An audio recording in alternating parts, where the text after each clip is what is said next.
is bankrupt. And so we are here with hope and faith. We are here refusing to give up and to give in and to give out. And so as I invite you to come, realize that the Senate will start its debate on this coming Wednesday. Realize that the only crux of the debate and the reason why we are here today is because a concept called the filibuster has now been utilized to ensure the bankruptcy of justice. The filibuster is a rule, not the Constitution. And so we have faith that someone of either party will recognize that their duty is to ensure that we have justice. May I have come forward, and I'm looking for seniority at this point, and so let me call forward Representative Ron Reynolds, who will come at this time, and we are on a 1-minute time so that we can march, and I will yield accordingly. And so let me also acknowledge and let me acknowledge Congressman Al Green, and he's being put to work. Thank you, District Director Rodriguez. We really appreciate you so very much. Thank you so very much. Thank you, Congresswoman Sheila Jackson Lee, and happy MLK Day.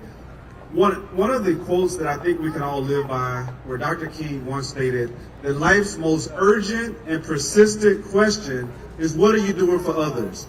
As we reflect on Dr. King's life and legacy, what are you doing for others? We have to pay it forward. We stand on his shoulders, and it's incumbent upon us to pay it forward for the next generation. Voting rights are at stake. So many of our civil liberties are at stake, and I'm asking you to join with us and fight. Speak truth to power, get registered, and vote. Thank you, Congresswoman Sheila Jackson Lee, and for all who are assembled here today, let's continue to press forward and pay it forward for the next generation. God bless you and God keep you. Thank you, Congresswoman. Vice Mayor Pro Tem of the City of Houston, Black Goddess! Yo, mother dear! Whoa, girl! Black Goddess! Thank you! Yo! Good afternoon. Thank you, Congresswoman, for assembling everyone here today. We cannot grow tired of teaching about democracy. Democracy is learned, and each and every one of us has a responsibility to teach someone else about the importance of democracy. We must call on the Senate to vote for our Voting Rights Act. And we as individuals must put pressure on the Senate to make sure that they are voting for each one of us to have the right to cast our vote. Give us the ballot. We can never, ever, ever get tired of fighting for democracy and our right to cast our ballots. We all deserve it, and we should all use it, and we will continue to fight and press and push until every single person has a right to access the ballot box. The vote is precious. Thank you, Congresswoman. Yo, sister! Yo! Representative Armando Wally. We're integrating council and people all together. Thank you. My name is Representative Armando Wally. I'm serving my 8th term, well, will be serving my 8th term in the Texas legislature out of the Albany, North Houston, Greens Point community. And I want to thank Congresswoman. Before I got elected, actually, prior to working for Gene Green, I did work for Congresswoman Sheila Jackson Lee. And let me tell you this, that I learned a lot from Congresswoman. Her tenacity, her fight, her grit has always been about the people of the 18th Congressional District and Texas. And so I take that, those lessons I learned from her very, very seriously.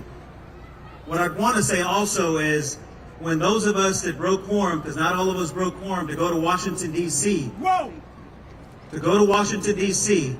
to urge our members of Congress, both in the Senate and the House, to pass the Voting Rights Act, or a renewed Voting Rights Act, I thought about my grandfather, who at the time was alive at 91 years old, and he would tell us the stories as a brown man living in Texas, how he was treated,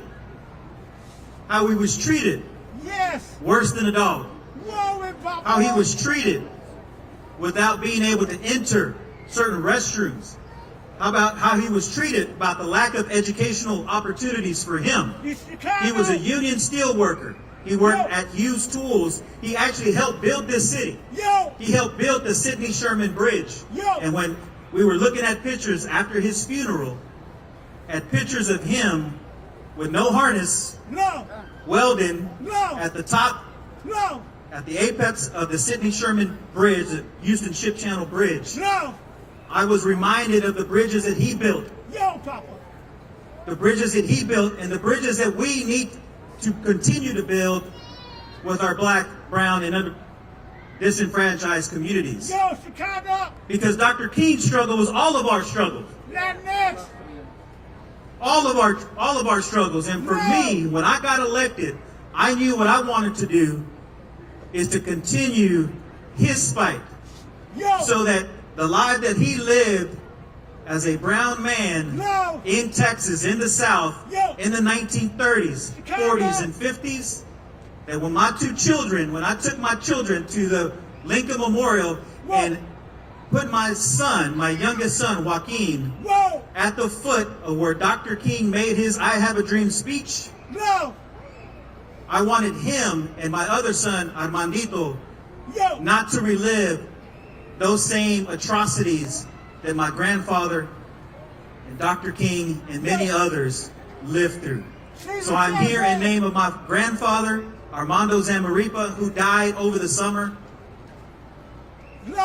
I'm here in his memory. Because it would be morally reprehensible for me not to stand here with you, with my brothers and sisters, locking arms to fight for the right to vote. Thank you. God bless you. Que Dios los bendiga.